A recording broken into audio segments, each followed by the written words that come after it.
नमस्कार, मैं हूं आपके साथ हर्षिता और आप देख रहे हैं स्टेट टुडे न्यूज। आइए करते हैं कुछ खास खबरों से शुरुआत।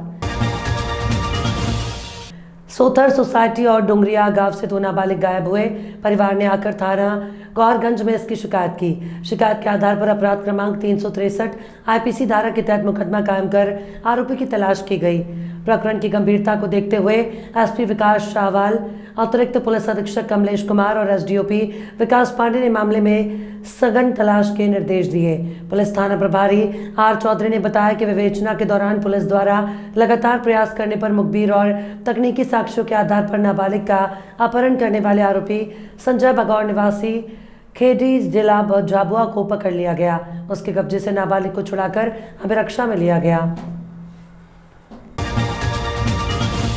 श्रावण मास के शुभ अवसर पर 28 अगस्त के दिन श्रावण मास के अंतिम सोमवार को पुणे के डॉक्टर सागर साधना साध्या कोलते द्वारा करीब 5 लाख कीमत का 121 किलो मामरा बादाम समर्पित किया गया। इसके साथ स्वर्ण वर्ग जड़ित मामरा बादाम, रजत वर्ग जड़ित मामरा बादाम का अतिरिक्त उच्चतम भोग की थाली 121 किलो मामरा बादाम के साथ बाबा श्री महाकाल को भोग लगाया।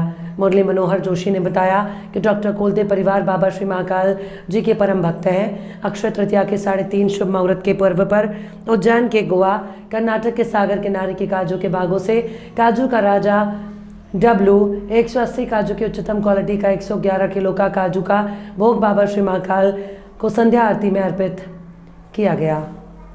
जय श्री महाकाल। आज श्रावण का अंतिम सोमवार होने के उपलक्ष्य पे भगवान महाकालेश्वर के परम भक्त पुणे निवासी सागर कोलते जी द्वारा भगवान महाकालेश्वर जी को 121 किलो बादाम का भोग लगाया गया। सागर कोलते जी भगवान महाकालेश्वर के परम भक्त हैं और हर वर्ष हर पर्व में भगवान महाकालेश्वर जी को भोग लगाया जाता है। भगवान महाकालेश्वर उनकी समस्त मनोकामना पूर्ण करे और उनको व उनके परिवार को स्वस्थ रखे। जय श्री महाकाल। जून माह में तेज आंधी और पानी के कारण महाकाल लोक में सप्तऋषियों की प्रतिमा खंडित हो गई थी। यहां 7 में से 5 प्रतिमाएं नीचे गिर चुकी थी। इसके बाद मुख्यमंत्री के आदेश पर जिला प्रशासन ने सप्तऋषियों की 7 नई प्रतिमाएं लगाने का निर्णय लिया। 15 अगस्त को नई प्रतिमाएं अपने स्थान पर लगा दी गई, लेकिन उन्हें कपड़े से ढक दिया गया। सावन माह के अंतिम सोमवार पर रात्रि के समय सप्तऋषियों की सभी 7 प्रतिमाओं का अनावरण कर दिया गया। अब ये प्रतिमाएं आम श्रद्धालुओं के दर्शन के लिए खोल दी गई। दरअसल महाकाल लोक में सोमवार रात्रि को एक आयोजन हुआ। बाबा महाकाल की महालोक की आंधी के समय जो हमारी कुछ ऋषियों की प्रतिमा क्षतिग्रस्त हुई थी, मुझे इस बात का संतोष है कि कम समय में प्रशासन द्वारा बगैर किसी प्रकार के शुल्क दिए हुए जिस एजेंसी से काम कराया था उसी एजेंसी को पाबंद करते हुए सारी मूर्तियों को मजबूती के साथ आज पुनर्लोकार्पित किया गया है। मेरी अपनी ओर से आज इस पूरे आयोजन में हमारे साथ माननीय पारस जी, माननीय महापौर जी, माननीय सभापति कलावती दीदी, हम सब लोग मिलकर के हमने सबने मिलकर के आज ये लोकार्पित भी की है। और जैसा उज्जैन की जो प्रतिष्ठा है उस प्रतिष्ठा के अनुसार ये और ज़्यादा मजबूती के साथ सभी प्रकार की मूर्तियां और उनके लिए जो नई मूर्तियां एक तरह से बनाई है उनकी भावभंगिमा, उनके अपने देखिए लोकार्पण नहीं है, लोकार्पण तो पहले हुआ था। बीच में जो मूर्तियां जो तेज हवा के कारण क्षतिग्रस्त हुई थी तो उसमें माननीय मुख्यमंत्री जी ने कहा था कि हम पहले से और बेहतर मूर्ति लगाएंगे बिना किसी राशि खर्च किए संबंधित कॉन्ट्रैक्टर से। और आज आपको ये 7 मूर्तियां बहुत ही बेहतर और पूरे नए स्वरूप में है, नई मूर्तियां हैं। 3 महीने के अंदर जो माननीय मुख्यमंत्री जी ने कहा था कि लगाएंगे, आज वो आपके सामने है। और महाकाल लोग पूरे अपने भव्य स्वरूप में है, लोगों की भारी भीड़ है, ये हमारे लिए खुशी और संतोष का विषय। आज क्या किया गया? मूर्तियां पहले से आके लगी थी, एक शुभ मुहूर्त का इंतजार था। आज स्थानीय जनप्रतिनिधियों और मंत्रोच्चार के बीच में सप्तऋषियों की मूर्तियां को अनावरण हो गया। 22 मई 2021 का दिन नामली के ग्राम गुड़ावत के इतिहास में लिखा गया। कन्हैयालाल जाट देश के लिए सिक्किम में सर्वोच्च बलिदान देने वाले गुड़ावत के लाल शहीद कन्हैयालाल की पत्नी सपना जाट और वीर माता पिता शहीद समरसता मिशन के युवाओं ने पिछले दिनों वादा किया कि रक्षाबंधन पर तय समय में हम वीरांगना बहन को राष्ट्र शक्ति स्थल स्वरूप शहीद स्मारक बनाकर समर्पित करेंगे। रक्षाबंधन बुधवार को शहीद स्वर्गीय कन्हैयालाल जाट को उनके गांव के मुख्य चौराहे पर स्वर्गीय कन्हैयालाल जाट की 6 फीट ऊंची प्रतिमा का अनावरण होने जा रहा है। वीरांगना बहन से किए गए वादे को पूरा करके दिखाने जा रहे हैं। आज ग्राम गुणावत में गए थे, क्या है पूरा मामला और क्यों गए, किस शहीद के लिए आप गए? देखिए, शहीद समरसता मिशन देश के 11 राज्यों में आदरणीय मोहन नारायण जी के नेतृत्व में कार्य कर रहा है। इसी कड़ी में रतलाम के लाल गुणावत के बेटे शहीद कन्हैयालाल जाट जी के सर्वोच्च बलिदान को सर्वोच्च सम्मान देने की दिशा में आगामी रक्षाबंधन यानी 30 तारीख को पूरे गांव की मौजूदगी में और रतलाम के सारे वरिष्ठ लोगों की मौजूदगी में एक भव्य प्रतिमा का अनावरण होने जा रहा है, जो कि सामाजिक सहयोग से हो रहा है। शहीद समरसता मिशन ने राजस्थान के उन कारीगरों से, राजस्थान की मिट्टी से निर्मित उनके पत्थरों को नक्काश करके एक भव्य मूर्ति बनाई है, जिसका लोकार्पण 30 तारीख को होने जा रहा है। और रक्षाबंधन के दिन जो शहीद समरसता मिशन ने वचन दिया था बहन सपना जाट को कि आपके पति की शहादत को सर्वोच्च सम्मान देंगे, वो वचन मोहन नारायण जी निभा रहे हैं, मिशन निभा रहा है। और 30 तारीख को रक्षाबंधन के दिन सारे लोगों की उपस्थिति में एक भव्य कार्यक्रम आयोजित कर बहन को ये विश्वास दिलाएंगे कि आपकी रक्षा के लिए पूरा देश आपके साथ खड़ा है और रतलाम खड़ा है, पूरा मध्य प्रदेश और देश आपके साथ है। क्या नाम है आपका? मेरा नाम राहुल राधेश्याम है। मैं शहीद समरसता मिशन केंद्रीय टोली का सदस्य हूँ। रतलाम कृषि उपज मंडी बंद होने से नाराज किसान बड़ी संख्या में कलेक्ट्रेट कार्यालय और एसपी ऑफिस पहुंचे। यहां पर डीपी धाकड़ के नेतृत्व में कलेक्टर और एसपी से मुलाकात की और शिकायत करते हुए बताया कि बेवजह आज मंडी बंद की गई, इसलिए मंडी प्रशासन पर कार्रवाई की जाए। वहीं जानकारी में कांग्रेस नेता डीपी धाकड़ द्वारा बताया गया है कि दीपू भाई, आज किस लिए आप कलेक्टर से मिले थे, क्या समस्या को लेकर? आज रतलाम पुलिस अधीक्षक और माननीय जिलाधीश महोदय से हम इसलिए मिले थे कि रतलाम मंडी में 1000 ट्राली प्याज लाकर किसानों ने खड़े हैं, परंतु प्रशासन की लापरवाही की वजह से बिना किसी कारण के आज मंडी को बंद कर दिया गया है। हम लोगों ने जब 40% भारत सरकार ने जब टैक्स लगाया, उसके लिए हमने नोटिस देकर किसान यूनियन की तरफ से मंडी बंद का आह्वान किया, तो इन्होंने हमारे पे शासकीय कार्य में बाधा का मुकदमा दर्ज किया। और जब आज अन्य कारणों से शासन ने मंडी बंद कर दी, तो हमने आवेदन दिया है कि अगर आप समान कानून का पालन करते हो तो वास्तविकता में जिस तरह किसानों पर तुमने कार्रवाई करी है, वो आज जिन्होंने मंडी बंद करी उस पर भी कार्रवाई कराए। रतलाम पुलिस अधीक्षक रातों रात जो बिना विवेचना के कार्रवाई करने का शौक रखते हैं, बीजेपी के नेताओं के दबाव में रतलाम का एसपी किसानों पर कार्रवाई करता है। तो मैं एसपी साहब को कहना चाहता हूं कि अगर किसानों पर मुकदमे दर्ज करना और भारतीय जनता पार्टी के इशारों पर दहशत फैलाना, चुनावी गणित को लांच करना, अगर इतना दम है, कानून का पालन करने का शौक है, तो समान रूप से बाबा भीमराव अंबेडकर के कानून का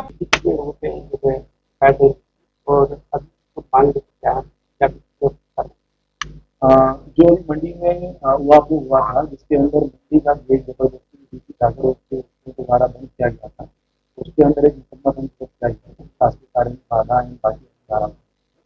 तो इस मामले में के आधार पर जाँच की जा रही है।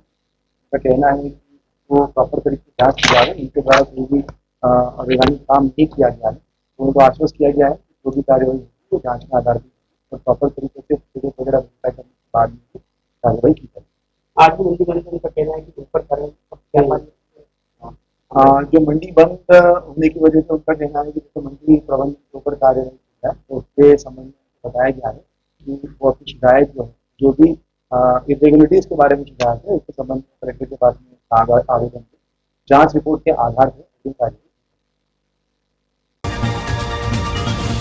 रतलाम जिला स्तरीय ओलंपियाड परीक्षा में चयनित जिले के प्राथमिक और माध्यमिक विद्यालय के विद्यार्थियों को कलेक्ट्रेट सभागार में कलेक्टर और मिशन संचालक नरेंद्र कुमार सूर्यवंशी द्वारा पत्र देकर सम्मानित किया गया। कलेक्टर ने सभी चयनित बच्चों की सराहना और उनका उत्साहवर्धन किया। प्रतिभागियों से जीवन के भावी लक्ष्य पर चर्चा की गई।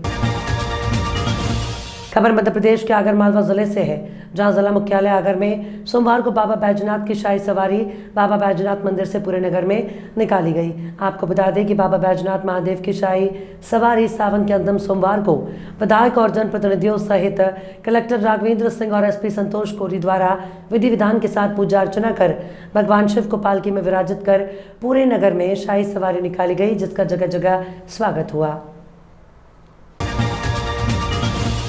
दिल्ली से एक दल रीवा जिले में आई थी, जिनके लिए होटल लैंडमार्क में ठहरने के लिए रूम रिजर्व किया गया था और वाहन व्यवस्था के लिए कुल देयक राशि 73,985 रुपये है, जिसमें से 20,000 रुपये का भुगतान जिला पंचायत रीवा से किया गया और अन्य भुगतान अन्य विभागों से किया जाएगा। सवाल है कि जो ये शासकीय विश्राम गृह होते हैं, ये किसके ठहरने के लिए होते हैं? जनता के पैसे प्रशासन के ऐशो आराम के लिए होते हैं। महान, सर्वश्रेष्ठ और कालजयी हॉकी खिलाड़ी, अद्भुत प्रतिभा और अभूतपूर्व प्रदर्शन से देश को अंतर्राष्ट्रीय पटल पर अमिट पहचान दिलाने वाले हॉकी के जादूगर पद्म भूषण देशभक्त मेजर ध्यानचंद जी की जयंती पर खेल प्रतियोगिताओं का आयोजन किया गया।